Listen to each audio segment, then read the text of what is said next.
Hi, this is Simolytics. Welcome to another lesson. If you find this video helpful, don't forget to like, subscribe, and share your thoughts or questions in the comments. Let's get started.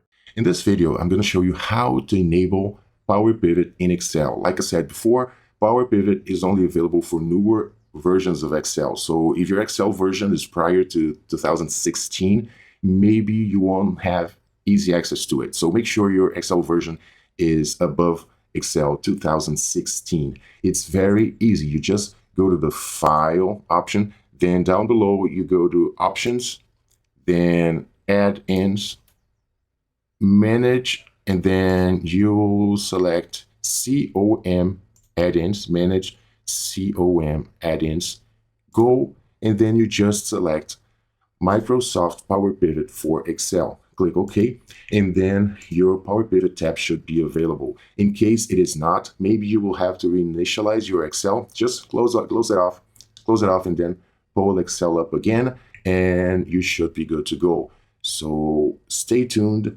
and we will continue in the next video.